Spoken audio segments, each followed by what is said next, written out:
Hello everybody, this is a short video, hopefully short video, that I'm going to do to show you what the new Samsung Galaxy Note 10.1 can do as a sketching art tool. There's plenty of videos done on how it functions as an Android tablet, which, I'm not really versed in Android. So you're going to have to take their word for it, but I do have some experience with the digital tablets and Cintiqs and tablet PCs, so I'll be using this video to show you the differences. In order to do that, I have some hardware to compare to. On the left here is HP 2740p tablet PC. It's actually a previous gen unit. The current model is called 2760p. The differences are the type of Core i7, i5 processor, and I think the new one uses 2.5-inch hard drive, so it's fairly close. Like I said, this is a Core i7 laptop, so it's quite fast, 2.6 gigahertz. I think I have 8 gigs of RAM in here. On the right is the Cintiq 21UX. It's a second generation, actually technically third generation machine, which means it's based on the Intuos 4/5 digitizer. Just to give you a warning here, I don't have a script for this, and I'm pretty much winging it as I go. So, plus I got the camera in one hand and I'm going to try to draw with the other while looking through the LCD on the camera. So this could be a little bit haphazard. So I apologize in advance. As I fumble with the camera here, we have 3 different Wacom pens. On the bottom is the pen for the 21UX, the grip pen, so it's got that rubbery grip all around it. On the top is the S Pen from the Note 10.1. It's actually not a bad pen. It's really small and light, which I'm not used to, but the tip, the way it feels, is fairly close to the other tablet PC pens. Obviously the eraser is gone because you get this nice shape to fit flush with the casing when it's in the silo. It's got one button on the side, and the other pen I have here is the Exertron Modbook pen, which is just another tablet PC pen.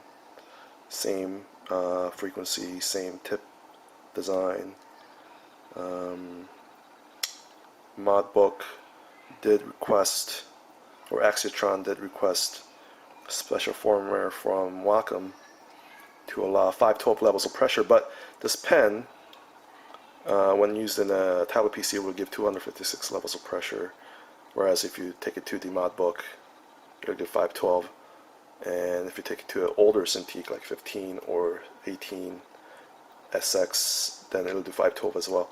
Basically what it means is that the firmware on the digitizer board controls the pressure levels, which could mean that what they advertise for the Note 10.1 could be true, 1024 levels of pressure.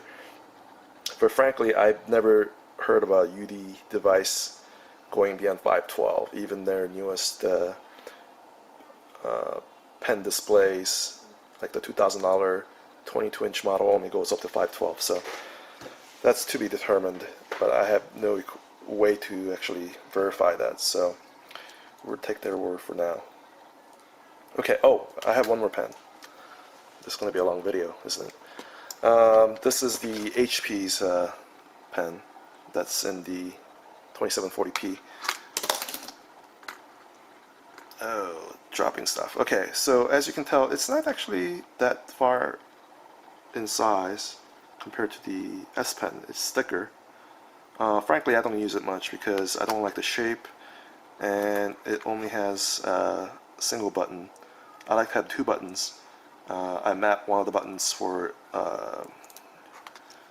here. I have this button mapped to Control Z so I can undo, and this is mapped to spacebar so I can move the canvas around.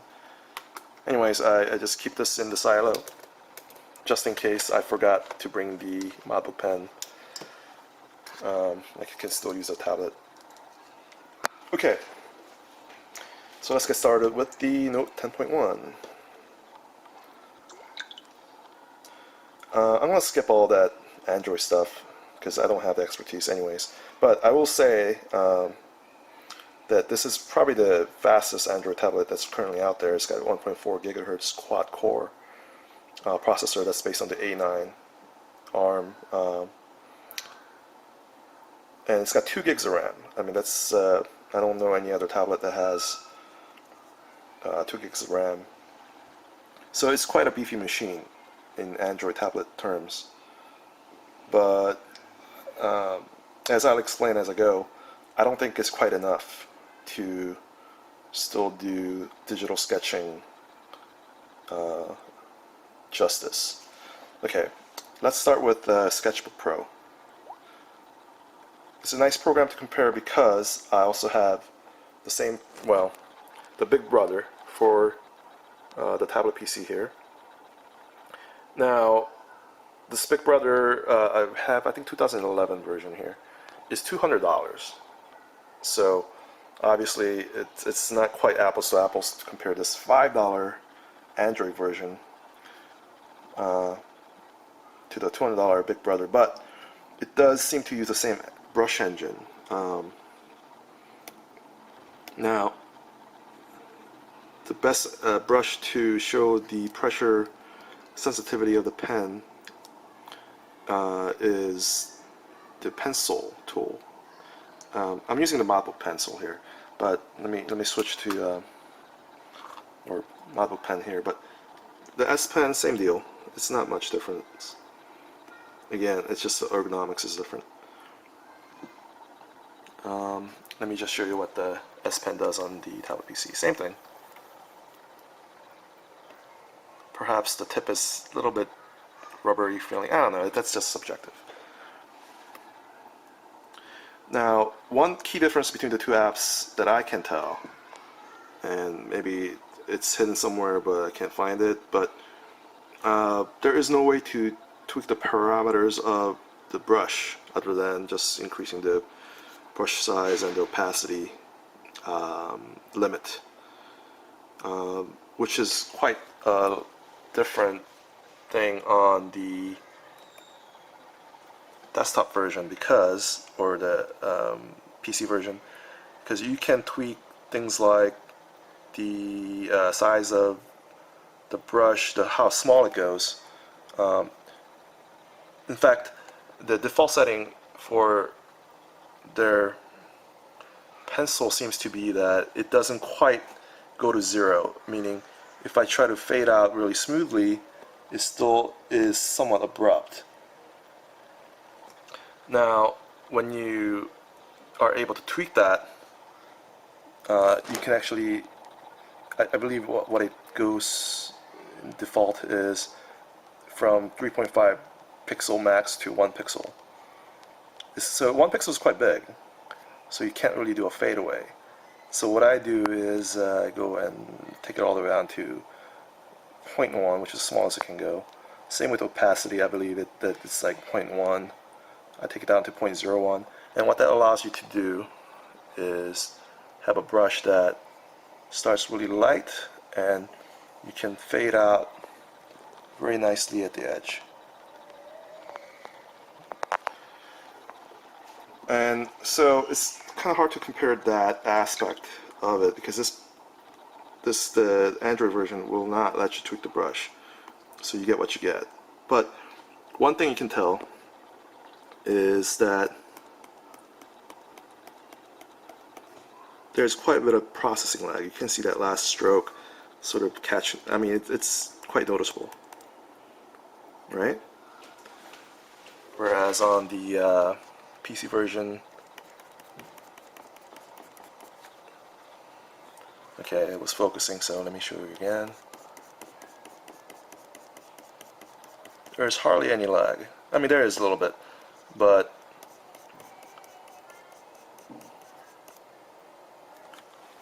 again, it might be my imagination. It's late right now,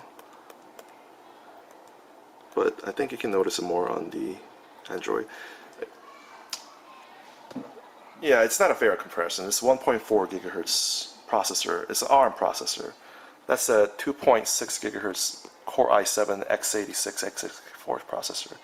It's night and day. But my point being, I'm not sure, even with this latest, greatest, most powerful Android tablet, the processing power is there to do speedy sketching that I'm used to anyways. So if you have a slower sort of methodical drawing style, then I think you'll be fine. But I tend to be a little quicker. Certainly, you know, doing ellipses and circles, it's gonna annoy me a little bit. But having said that, SketchBook Pro, I think it's probably the best thing I've found so far. I've downloaded a bunch of other stuff from the marketplace, and it's a damn shame that there's like no free trial version for most of it. So I didn't try the Adobe Ideas, but I tried all the other stuff, and yeah, this is probably as good as it gets on Android right now. But $5, $200, yeah. Next application I'm going to try out is the S Note. This is what Samsung packs in for free, and to tell the truth, it's not bad. It's pretty good. It's actually not meant for sketching per se. It's note-taking. It's got handwriting recognition. It's got clip art, thingamabobber, and it's got a lot of stuff. But for pure sketching, it was surprisingly decent.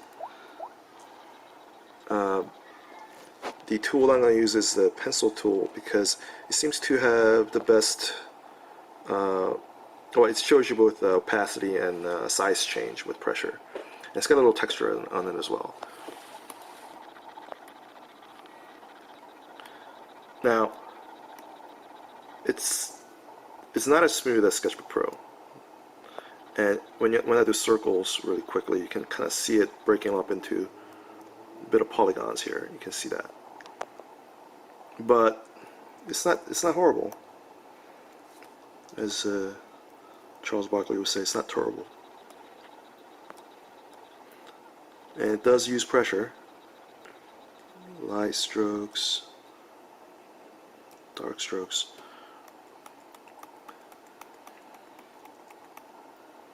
It's fast enough, I suppose. It's not to my liking, but you know, it's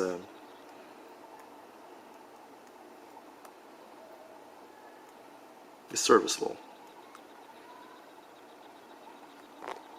Now, one thing that the S Note does that no other program that I've seen on PC, Mac, whatever, which is, I don't know why nobody else does this, because it's so simple, it makes so much sense, is that they made a distinction between input from the touch digitizer, which in this case is capacitive touch, right? Like all the other tablets. Plus, in the case of the Note, also has the Wacom's active digitizer. They made it so that you have an option, I don't know, I forgot where it's buried in here, but that only the Wacom marks the canvas. You can't make a mark with your finger or capacitive touch portion of the digitizer. That's brilliant. I mean, it's so obvious. I don't know why nobody else have done that so far. Perhaps on Android it's easier to distinguish for the software the input from the Cap Touch and the Active Touch or Active Pen. Perhaps on Windows the OS doesn't make the distinction. Maybe that's a good reason, I don't know. But I would love to see somebody on PC side doing the same thing where like SketchBook Pro, you only make marks with the Wacom. Brilliant. So kudos for that. Now palm rejection, obviously that's the sort of the topic we're talking about here. And I guess you can't use this app to show palm rejection, so let me go back to SketchBook Pro. Palm rejection won't work unless the tip of the pen is at least 14 millimeters from the screen. So I'm lifting the pen tip here. Now my palm is doing all sorts of shit. Like, oh, by the way, yes, I will curse on this video. I'm sorry.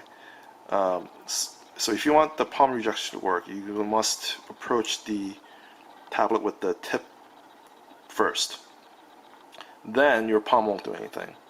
But as soon as the tip of the pen lifts off 14 millimeters or higher, yeah, now your fingers and palm is doing everything. So keep that in mind. So it's true palm rejection in the sense that the pen will turn off the other digitizer, but you have to have the tip close to the surface of the screen. 14 millimeters. That's not even an inch. So to keep that in mind, it's like a half an inch. But it's way better than iPad and all the other tablets, because even with those crazy projects on Kickstarter that shows you add-on pens that you can do whatever, pressure or whatnot, they still rely on the Cap Touch for XY, and you will never have true palm rejection for that reason. So that's a little sidetracking to palm rejection. Now let me show you another program that comes free with the 10.1 Note, which is the Photoshop Touch. You can tell that this program was never really meant for sketching. The brush that they use is really rudimentary. I mean, that's Polygon City. There's no circle here. There's no processing. And brush itself has hardly any anti-aliasing to it. The transition is really abrupt. And if you told me that's 1024 levels of pressure, I would tell you to go, you know what?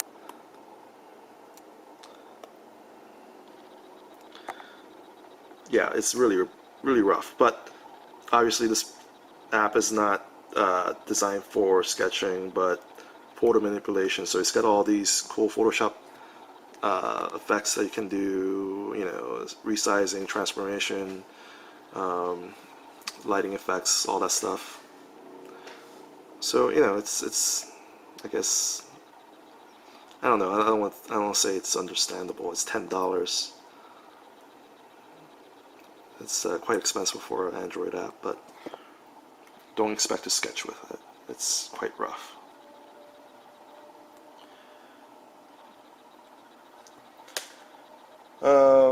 Let's see. I think that's a pretty good overview of what the Note 10.1 can do as a sketching tool. It's just nowhere near what you can do with what tablet PCs and Cintiq can do, obviously. Just to give you an idea, I don't have a Photoshop on my machine right now, but here's Painter.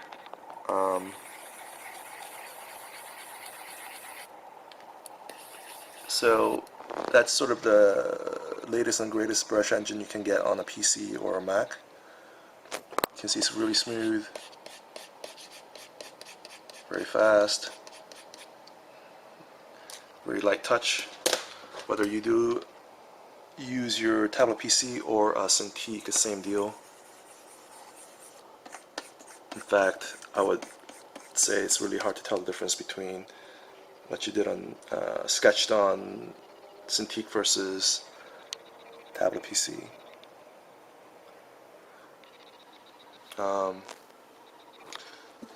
But then again, you're talking about quite a bit of processing power difference here versus here. So just know what you're getting into. Just be realistic about what to expect. And I think you'll be, I don't know about happy. If you're used to this, you won't be happy with this. But if you're not used to this, you might make do with this. It's just not quite there. And to me, it's not the hardware of the digitizer. I mean, it's the same digitizer here as there. To me, it has to do with processing power. There's just not enough, even with the latest quad-core, fastest Android tablet, CPU here. It just cannot keep up with the processing required to do smooth sketching. So unless somebody can give me a different explanation for the difference, I'm going to have to go with that as the best guess that I have. Okay. Hope you enjoyed this video. Hopefully it was useful. One more thing I would say, like I said, I have no script for this. The surface of this Note 10.1 is quite slick. It's pretty close to the slickness you feel on the Cintiq 12WX, if you're used to that. So keep that in mind if you're thinking about getting this. This tablet PC has somewhat more tooth, so it's not as slick. I would almost call the Note 10.1 slippery. But you get used to it. I got used to it before with the 12WX, so just a warning though. Alright, thank you very much.